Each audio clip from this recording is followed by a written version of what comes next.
What is up, guys? BK voiceover here, and welcome to my third and final Seahawks preseason game wrap up.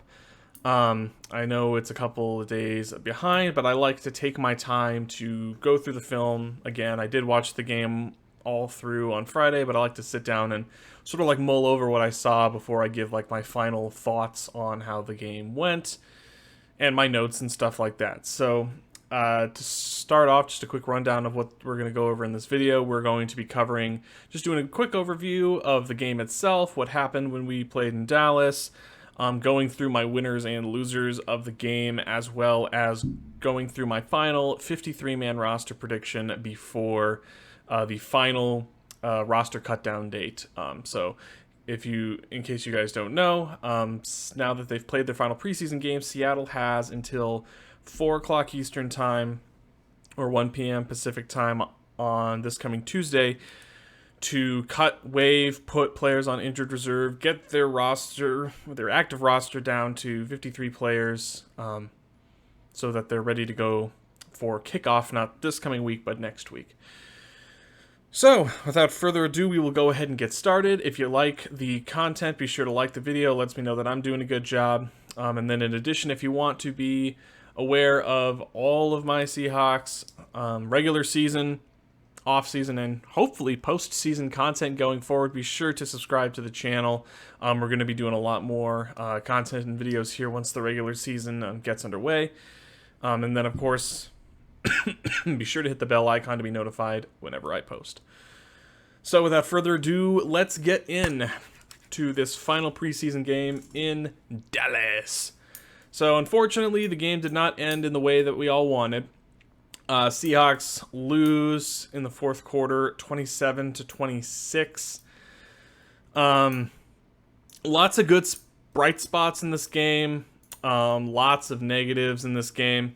Going into the game, Pete Carroll said straight up that, hey, Gino Smith is going to get 1 or 2 series to start the game, but Drew Lock is going to get the lion's share of the snaps in this game. And he basically said, like, look, nothing's been decided yet. If Drew Lock wants this spot, he needs to go out and prove that he can make something of this team and prove that he is beyond a shadow of a doubt better than Gino Smith, which honestly is not that high of a bar. And unfortunately, if you kept an eye on that game, you know that Drew Lock very much did not live up to that expectation. At the end of the day, Gino Smith, he only ended up doing 1 series. He went 3 for 6 for 43 yards, no touchdowns, but that drive did end in a field goal. 3 for 6, not ideal, but again, 2 of those incompletions were just bad drops by the receiver. So, don't harp on Gino. He did take a bad sack, which he really needs to work on not being too, like, fidgety in the pocket and learning how to move. Like, the offensive line played great, and we'll get more into them later in the video.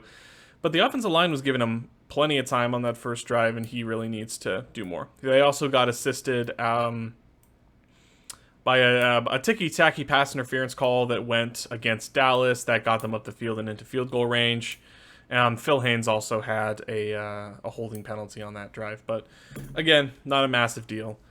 And then Drew Lock, except for I think the final 2 or 3 series of the game, so like the last like half of the fourth quarter, Drew Lock played pretty much the entire game. And he had his bright spots, but again, didn't do enough to supplant Gino Smith. Pete already announced that Gino Smith is going to be starting QB in week 1 against the Broncos. But Drew Lock's stat line, 13 for 24, 171 yards, a touchdown, and 3 interceptions. Didn't get sacked, a QB rating of 51.2. Yeah, Drew Lock just didn't play great. Now, the box score doesn't tell the entire story. One of those interceptions was not on Drew Lock. That was 100% on Aaron Fuller, just dropping the pass and it getting deflected into the defender's hands. One of the interceptions, it was mostly on Lock, but it was also slightly on Eskridge because Eskridge should have come back for the ball. Instead, corner walked right in front of him and picked it. But then one of those picks was inexcusable from Drew Lock. He just threw it right into Nahshon Wright's hands. No, not defensible in the slightest. But I will say this: Drew Lock, that touchdown pass to Penny Hart was money. That was like perfect ball placement. They couldn't have thrown that much better. So some bright spots. Drew Lock Drew Lock is just very all over the place. Like sometimes he will have the most amazing like thread the needle ball, and other times he will just make boneheaded plays like that pass that was thrown into Nahshon Wright's hands. Jacob Eason also had a couple series there at the end, 2 for 4 for 7 yards and a pick. It's completely unimpressive, but we all knew what Jacob Eason was. He was practice squatter at best. So moving on past the QB battle, nothing's really changed. Gino Smith is going to be your QB1. Drew Lock's going to back him up. Jacob Eason's most likely going to be cut, and he's going to go on to hopefully make it to the practice squad, but we'll see. However, one of the bright spots, we get down to Seattle's rushing game, and he's been a bright spot for every single game they played in the preseason, and that is DJ Dallas. DJ Dallas had a great game there, 13 carries for 75 yards and a touchdown. He was easily the best offensive player on the field tonight. He also had a catch. He also had 2 catches on the day for 9 yards. Travis Homer had a few carries, but I think he really only played in that first series under Gino. Didn't really do a whole lot. 3 carries for 5 yards. Darwin Thompson, they took DJ Dallas out of the game like a little bit into the fourth quarter, which they should have. He has nothing to prove. Darwin Thompson came in, and he's shown some shiftiness when he's been able to get on the field in the offseason. And while I don't think he should make the 53-man roster, I think Seattle should definitely bring him back onto the practice squad if they're able to. And then, just aside from Bo Melton and Darwin Thompson, not a whole lot. Travis Homer didn't play a whole lot. There were a couple like end arounds. There was one good end around to Bo Melton, which was nice. But yeah, nothing really impressive. But if the preseason showed us anything, it showed us that our running back depth is actually pretty good, which is a really good thing, especially if Kenneth Walker is going to be missed the first couple of games recovering from that hernia. So that's kind of Seattle's rushing game. On the receiving end of things, again, Tyreke Young led the team in receiving this game. 3 catches for 43 yards. He did have 2 pretty bad drops on that first drive with Gino Smith throwing to him. And honestly, this game kind of showed us once and for all that past Tyler Lockett and DK Metcalf, obviously they're like fantastic 1A, 1B receivers. They're both Pro Bowlers. Fantastic first 2 options. But this just showed us that from Tyler Lockett and DK Metcalf to the next wide receiver on the depth chart, there is about 1,000-foot cliff to the next guys. So, honestly, it's kind of hard to see who's going to be this team's wide receiver 3. And, I mean, I know it's like way too early, but looking ahead to next season, maybe it would not be a bad idea for Seattle to... If D. Eskridge does not impress, because he's missed basically the entire preseason with that hamstring injury, if he doesn't impress, that might be a time to spend like possibly a day 2 pick on another wide receiver in next year's draft, or go after a veteran wide receiver, a more established veteran or wide receiver next year to help out whoever our future QB is going to be. Cade Johnson also had a decent day. I hope he's able to make it onto the practice squad. Penny Hart had 1 catch in the day. He had a lot of targets to him. He did have 1 drop in the end zone. It honestly should have been a touchdown, but I won't put that much on him. It was also just a good play by the DB. So targeted 5 times and only had a catch, but that catch was a great catch for that touchdown. So I don't know. Penny Hart hasn't shown me a whole lot. I think that just with the injuries in the wide receiver group, especially to Goodwin, and also with D. Eskridge having those injury issues, there's a slight chance I think Penny Hart makes the 53-man, but we'll see. Tyler Lockett, of course, only played the first series, 2 catches for 35 yards. He's he's Tyler Lockett. He's as good as he's always been. I know there's plenty of people that are just like, oh, well, Tyler Lockett was only good because of Russell Wilson. And I'm like, I don't think you actually believe that. I think Tyler Lockett is easily a top 20 wide receiver in the NFL. Aside from that, pretty quiet days from everybody else. Bo Melton had a really nice catch and run. Parkinson had a decent catch. Homer had a couple of nice catches in the first half. Fuller was terrible. A couple of really bad drops, one of which led to a pick. It's terrible on special teams, shows no effort. He's not only should he not be cut, he shouldn't be back on the practice squad. Cassis, bad drop at the end that basically sealed the game for us. Will Dissly, you're paying this guy $8 million a year. He can't be dropping passes like that. Yeah, so honestly, Gino Smith should have been 6 for 6 on that drive if it weren't for 2 terrible drops by Tyreke Young and a terrible drop by Will Dissly. Freddy Swain has shown me nothing. Darwin Thompson showed me nothing. As far as the offensive line went, after Charles Cross had a really bad game against the Bears last week, he had 5 penalties on the day, 4 false starts, and a holding penalty. He was clean the entire day. At first glance, it looked like the sack that Gino, the play that Gino got sacked on, it looked like Charles Cross gave up the sack, but in reality, he was good. He was pushing him out of the play, and then Gino just kind of waltzed into him. He had no awareness for what was going on. So I don't put that on. I don't put that on Charles Cross. I'm putting that sack on Gino. Other offensive lines, obviously, Damian Lewis is still recovering from that ankle sprain, so he didn't play today. So your starting offensive line was, and I don't think Gabe Jackson played, so I think your starting offensive line was Charles Cross, Phil Haynes, Austin Blythe, Jake Curhan, and Abraham Lucas. Abraham Lucas had another great game. Phil Haynes, he did all right when he wasn't being penalized. He did have 2 holding penalties on the day, which isn't ideal. Curran was fine. Blythe was fine. Backups were a little concerning. Dakota Shepley snapped the ball way over Jacob Eason's head, and basically that was basically lost us the game there.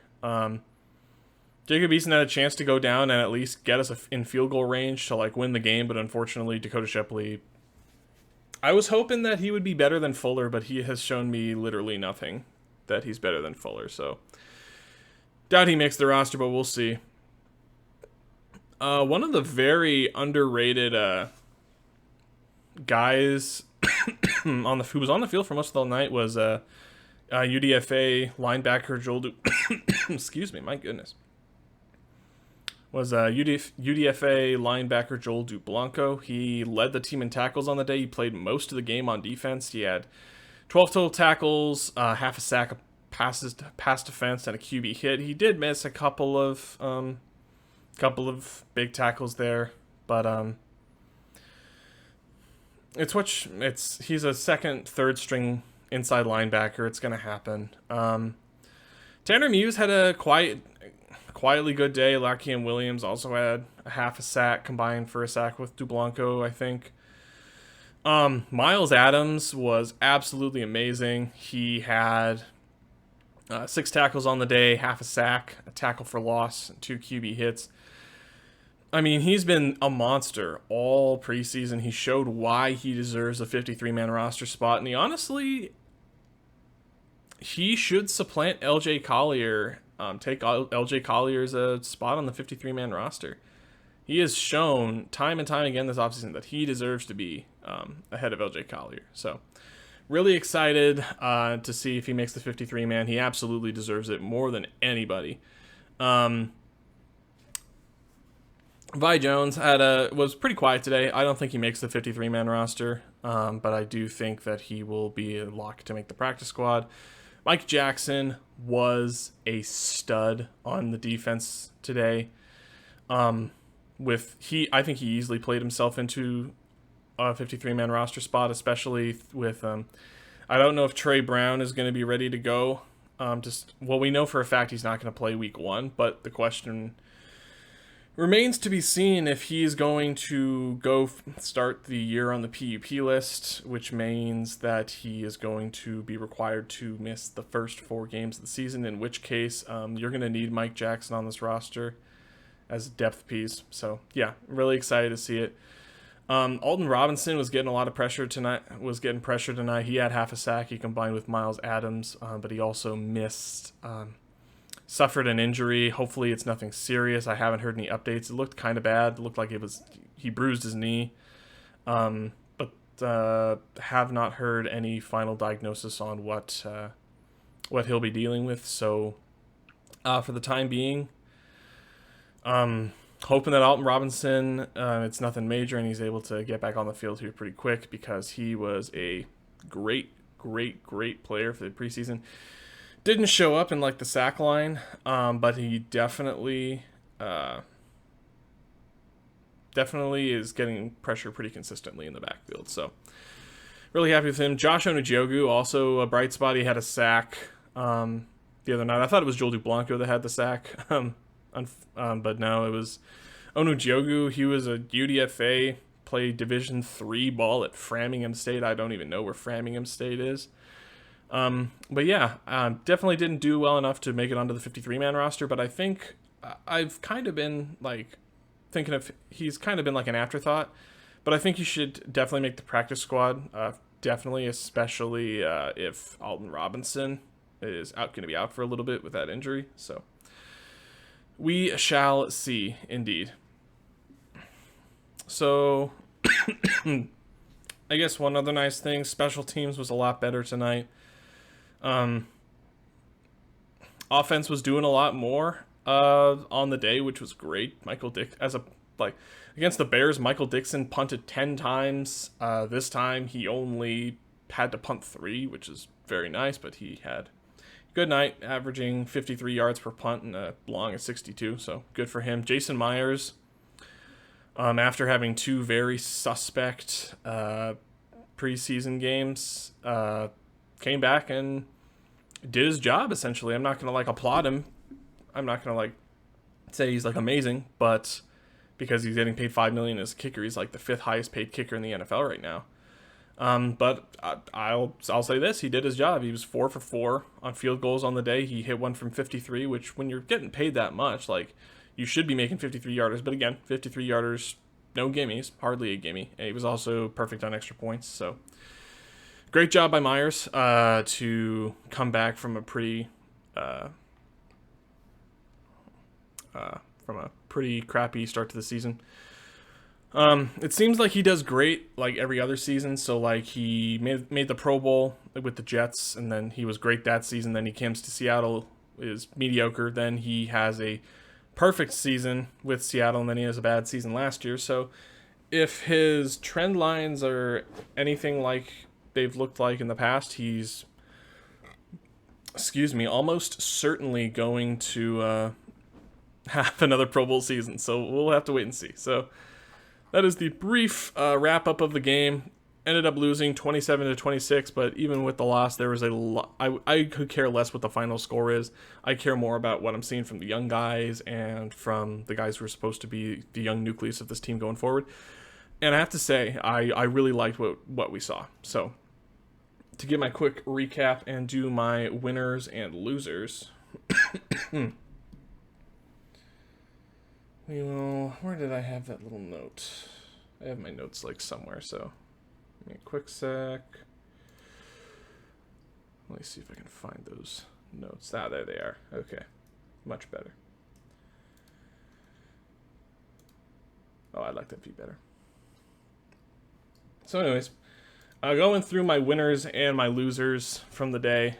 Winners, even though he only played one drive, Gino Smith. He only played one drive, and honestly, he's been very underwhelming. He looks exactly like we expected. He looks like a good backup, but the worst QB in the league if he's compared to all the rest of the starters. He only played one series, but in Pete's eyes, he's a winner because he just won the QB competition. He's going to be playing Week 1 against Russell Wilson. Over the preseason, stat line was not very impressive at all. He was 23 for 39, so 59 completion percentage, which is very subpar. He had 246 passing yards, no passing touchdowns. He did have 9 rushing yards and had a rushing touchdown on a QB scramble. Honestly, this just goes to show how pathetic this quarterback competition was in reality. I mean, we knew both of these guys were not going to be that impressive. Like, as much as we wanted to see Drew Lock and see, like, hey, maybe a change of scenery will help him. Maybe he'll have a good opportunity to get a new start here and show why he was a second round pick. But unfortunately, he did not show enough to make me think that he is in any way like a future part of this team. But honestly, that's fine. That's honestly fine. Like, I've seen a couple of takes online that are like, "Oh my gosh, like Drew Lock sucks, and because of that, they lost the Russell Wilson trade." I'm like, Drew Lock was by far and away the least important part of that trade package. We just needed another body to like get us through the season. Everybody knew that the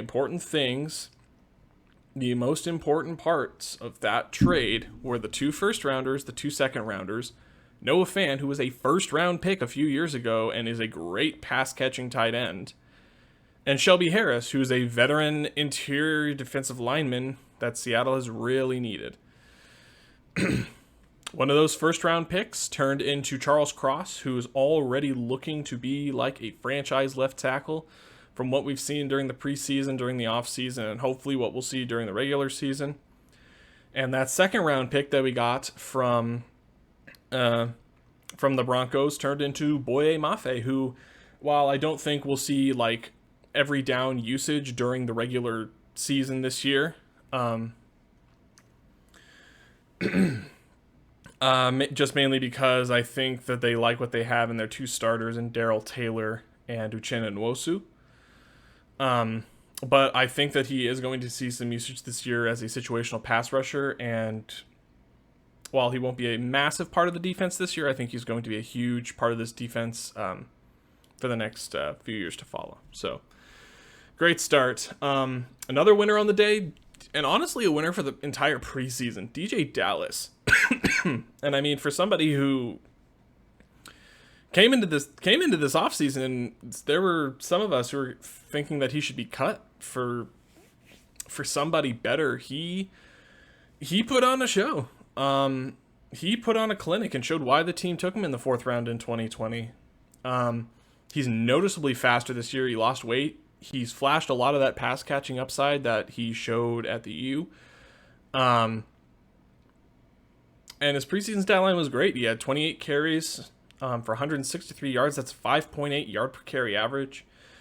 He also had a rushing touchdown. He also flashed in the passing game. He had 7 catches for 78 yards and a touchdown. Showed his yards after the catch ability and also ability to break tackles. Now, some of that also because of the fantastic play by this offensive line, but I'm not going to penalize him for that. Like, he did a great job. Nothing else I can say about that. Another winner from the preseason game, Jason Myers. Again, like I said, he played terrible, and we were upset with him, and justifiably so. But he did slightly redeem himself for this game. He showed what a $5 million kicker should do. 4 for 4 on field goals on the day, including a 53-yarder, and he was 2 for 2 on extra points. I mentioned it before, but Miles Adams, another big winner today. There's absolutely no reason why LJ Collier should remain on this team ahead of Miles Adams. He put his heart and soul on the field there for this entire preseason. He was one of the best defenders for Seattle during the preseason. He had another good game today. He did have a couple offside penalties early, which is rough. He's got to clean that up. He's got to clean up the timing. But he had a great offseason. He had 12 tackles, a sack and a half, 3 tackles for loss, 4 QB hits, and a pass defense. So LJ Collier doesn't need to be cut, but if LJ Collier remains on this roster and Miles Adams doesn't, I don't know what to think. Another big name on the day, Mike Jackson. He was all over the field on Friday, making play after play after play. And with the injuries to the cornerback room that I mentioned earlier with Trey Brown, also with Sidney Jones still dealing with some concussion symptoms, I would expect. Hopefully, he'll be back in time. I think he's mostly back, but I think they were just playing it safe with him early. I'd also expect Trey Brown to miss the first few games of the season. So another fantastic stat line. He was targeted 8 times in that game against Dallas. Targeted 8 times. He allowed 2 catches for 11 yards, had 3 passes defensed, and did not allow a single first down. So he had an absolutely fantastic day. He deserves to make the 53-man roster. Yeah, absolutely blown away by his ability. Charles Cross and Abraham Lucas at our tackle positions are going to be my last 2 guys of the day. Both of them combined for 143 snaps. They allowed 6 pressures and 0 sacks. I think Abraham Lucas might have allowed 1 sack in the Bears game, but aside from that, they were pretty clean for this entire preseason. I like what I've seen from these 2 young guys who will be your bookend tackles for at least the next 4 years. And Charles Cross himself, I think he's going to be a long-time starter in this league and for this team. Now getting into the losers, I know I have bashed on Drew Lock here, but I got to put him on the losers list because he lost the starting job to Gino. I'll admit that the box score for Lock does not tell the whole story, but that doesn't change the fact that Lock had every opportunity. His touchdown to Penny Hart was a beauty, but he did have 3 interceptions on the day. One of those was fully on him, the one that he threw straight into Nahshon Wright's hands. The other one was half on him and half on D. Eskridge for not... D. Eskridge should have come back for the ball, but Drew should not have made that play when he was clearly covered up and Eskridge was not in his right spot. And then the last pick that got thrown, that was purely on Aaron Fuller. That was not on Drew Lock. But if there's one thing that Pete Carroll will not accept, it's turnovers, and Lock has shown he cannot be trusted to avoid them. So in that case, he's always going to go with a safer option in Gino Smith. Other losers on the day, every wide receiver not named Tyler Lockett and maybe Cade Johnson. Like I said earlier, while Seattle does have 2 very dangerous wide receiver ones in Tyler Lockett and DK Metcalf, this preseason has shown fans just how much of a gap there is between those 2 receivers and the rest of the team. There's that saying that's been going around lately, you're only as good as your wide receiver 3. That's why, honestly, the Bengals did so great last year. They had 3 really dangerous wide receiver targets in Jamar Chase, T. Higgins, and Tyler Boyd. Similar with the Rams. They had Cooper Kupp. They had Robert Woods for a time before he tore his ACL. Excuse me. And then they had Van Jefferson. And when Robert Woods went out, they brought in Odell Beckham Jr., and he was a stud for that team. So the teams that have 3 solid wide receivers tend to do really well. So yeah, Seattle, if D. Eskridge is healthy and he shows that he's the guy this season, great. But if D. Eskridge shows that he's not the guy, then it's time to cut bait and go after a guy that you can really trust. So that's my opinion on the receiver room. Other massive loser on the day, Dakota Shepley. He,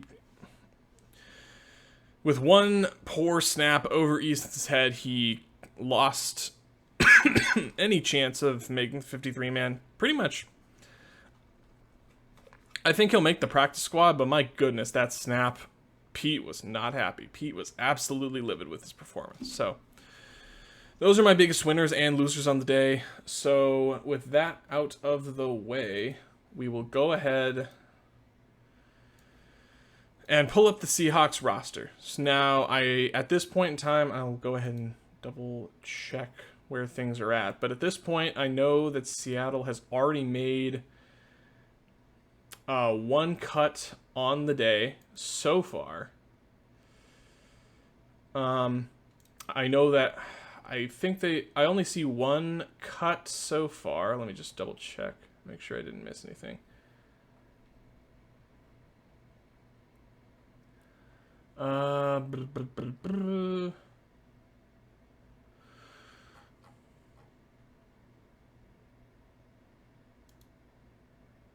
Okay, so yeah, 2 cuts are already on the way.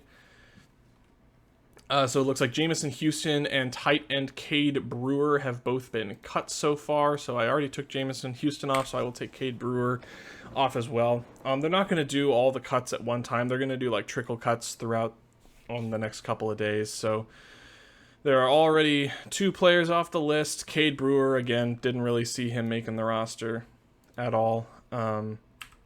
He was really just a backup. He had already been cut once and brought back, so...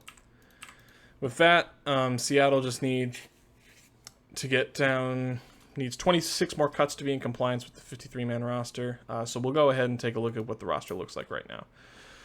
I'm not going to be making my practice squad predictions right now just because they're so out there, just because they're going to be adding players that were waived by other teams, as well as other players throughout the day. So I'm not going to be doing practice squads right now.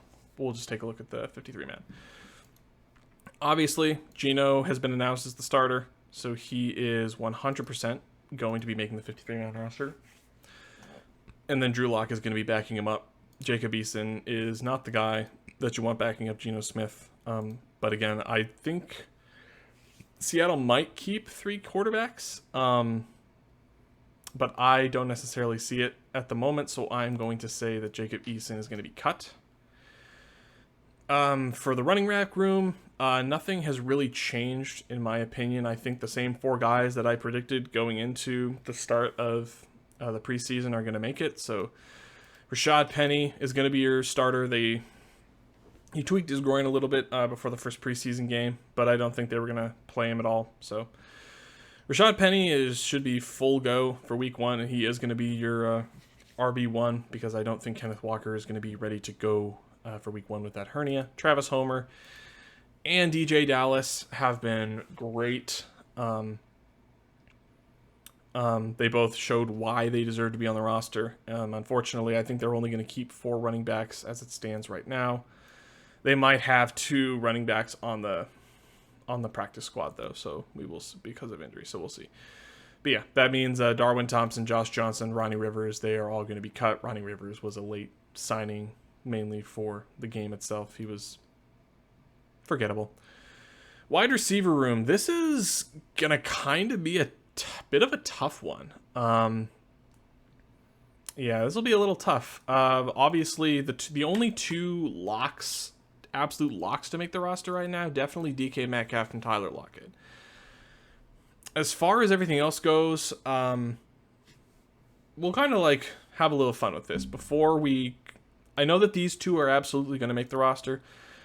I'm going to pick 3 guys that I know for a fact are not going to make the 53-man roster, and that is Kevin Cassis, Aaron Fuller, and JJ Arcega-Whiteside. So I'm going to move them off.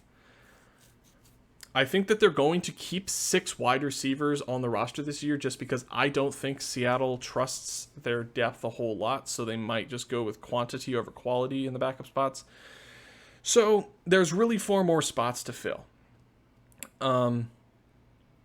So let's start with, as bad as Freddy Swain has been, he does have the most experience with this team. He did have a decent season last year with as the wide receiver 3 after Eskridge missed like 7 games. So I'm pretty sure that Swain is going to make the 53-man roster as it stands right now.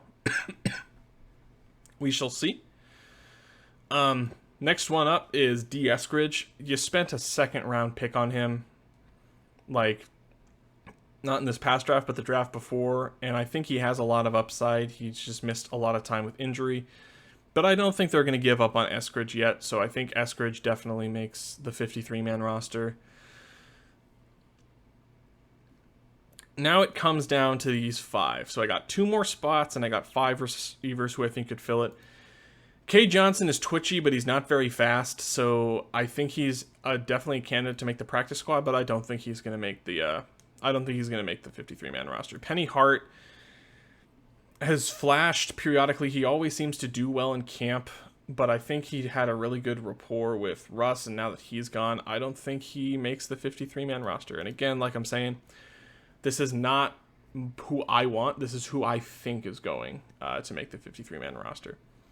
I've heard good things about Tyreke Young. Yeah, he did have a couple more passes, but he has flashed a lot more potential than Bo Melton in the preseason. So I think that Tyreke Young ends up making the 53-man roster, which means your final wide receiver spot comes down to either Bo Melton or Marquise Goodwin. And this is where it gets tough. It's kind of the question of, do you go with a youth movement at wide receiver, or do you add another veteran presence to your wide receiver room? Marquise Goodwin has not played at all in the preseason. He's been injured since pretty much the start of the preseason, so haven't been able to see a lot from him. I think Bo Melton has some nice upside, which is good. But again, I think he was nice to have in camp. He was a good body to practice with. But if I'm Pete, I think I go with youth movement. Yes, even it was a late round pick, but you did spend a draft pick on him. I think you keep Bo Melton on your roster. I think that makes the most sense, and I think you cut Marquise Goodwin. So yeah, my predicted wide receiver room at this point: DK Metcalf, Tyler Lockett, Freddy Swain, D. Eskridge, Bo Melton, and Tyreke Young. We shall see what happens from there, but yeah, we'll see. Tight end, I got Noah Fant, Will Dissly, and Colby Parkinson, making it no real shock there. Noah Fant is definitely one of the pieces you're building around for this offense. Will Dissly, just gave him a 3-year deal. There's no way he gets cut. And then Colby Parkinson, it's been disappointing, but I think you need a little more pass-catching depth behind him. Tyler Mabry, again, he's a practice squatter at best. He's more of a blocking tight end. So yeah, I don't see him making the 53-man roster.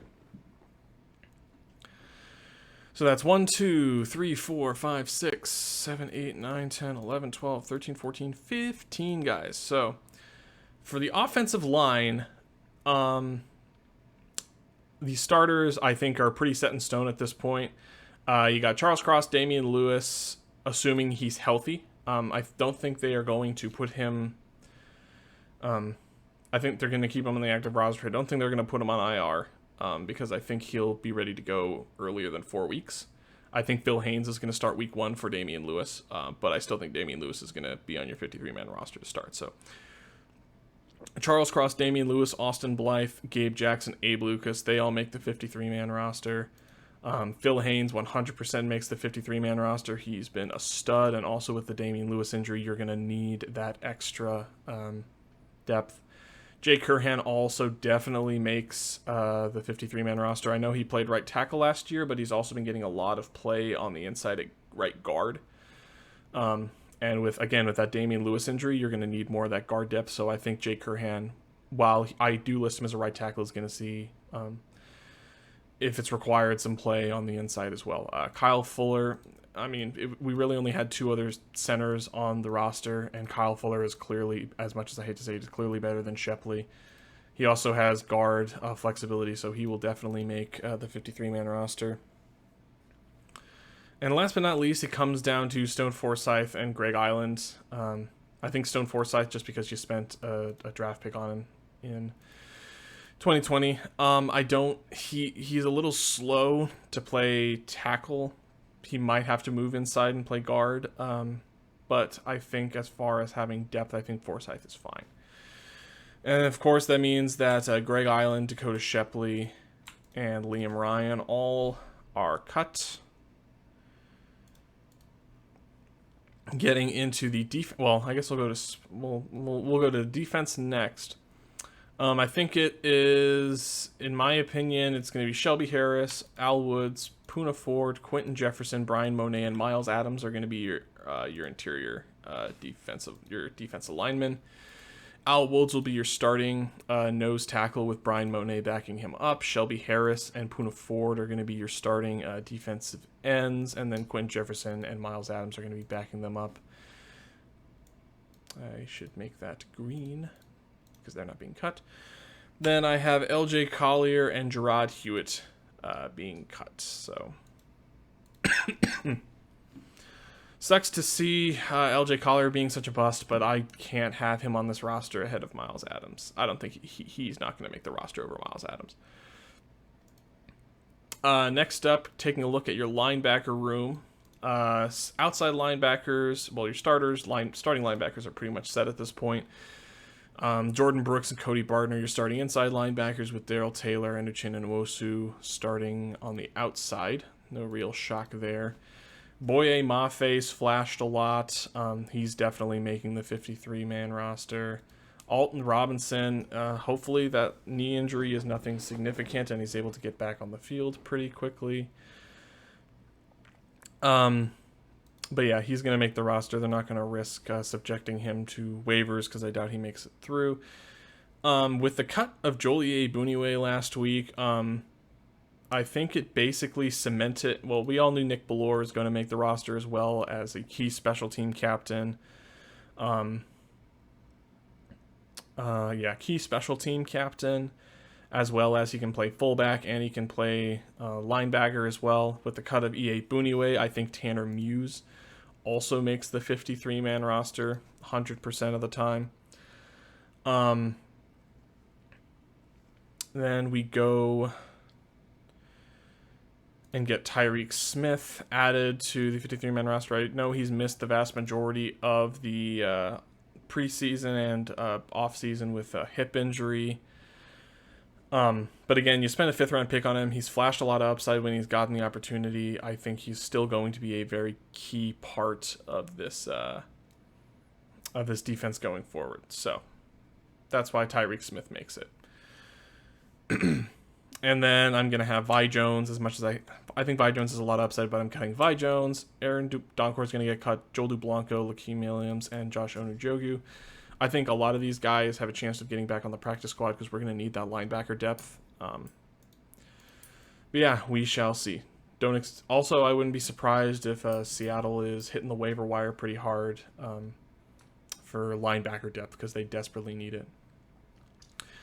And then last but not least, we are going to get into the defensive backfield. So I already have 24 guys that I've marked for the offense. 24 guys, 30 guys, 35, 39. And then obviously no competition in special teams. Jason Myers, Michael Dixon, Tyler Roth, they're all going to make the 53-man roster, which means I have 11 spots for defensive backs, and this is how I think it's going to play out.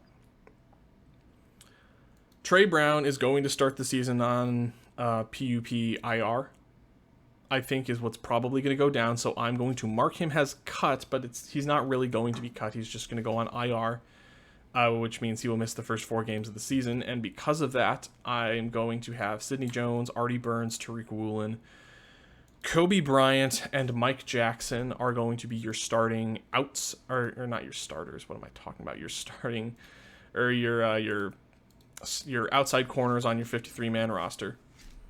As bad as Justin Coleman has played at times during the regular season, you traded Ugo Amadi, which means at this point Justin Coleman is going to be your starting nickel.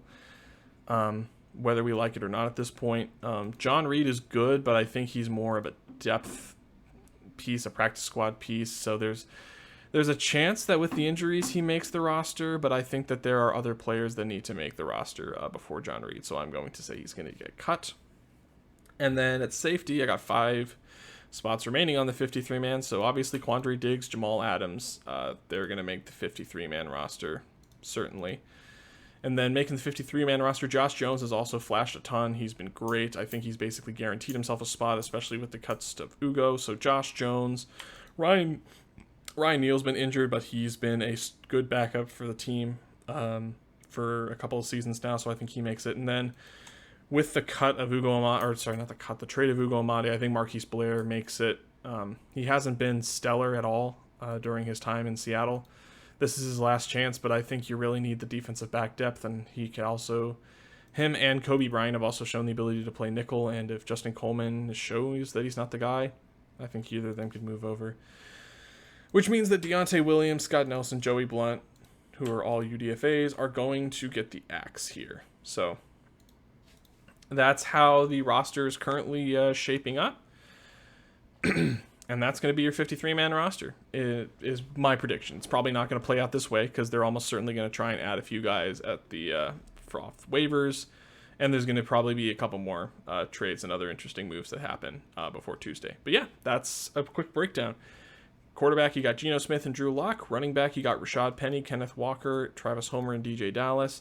Wide receivers, you got DK Metcalf, Tyler Lockett, Freddy Swain, D. Eskridge, Bo Melton, and Tyreke Young. Tight end, you got Noah Fant, Will Dissly, and Colby Parkinson. Your starting offensive line is going to be Charles Cross, Damian Lewis, assuming he's back from injury. Austin Blythe will be your starting center. Gabe Jackson will start at right guard, and Abraham Lucas will be your starting right tackle. And then your backup offensive linemen are going to be Stone Forsythe, Kyle Fuller at center/guard, Phil Haynes at guard, and Jake Curhan at right tackle/right guard. For your interior defensive line, I got Al Woods is just going to be your starting nose tackle with Brian Monet backing him up.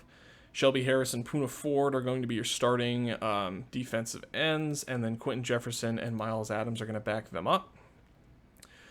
For your linebacking room, your starting inside linebackers are going to be Jordan Brooks and Cody Barton, who will be backed up by Nick Bellore and Tanner Muse.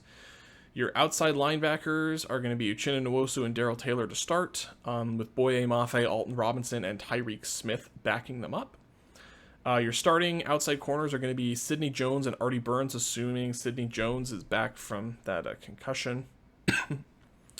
Tariq Woolen, Kobe Bryant, and Mike Jackson are going to be backing them up. And then I have Trey Brown starting the season on PUP-IR, so he'll miss at least the first 4 games of the season.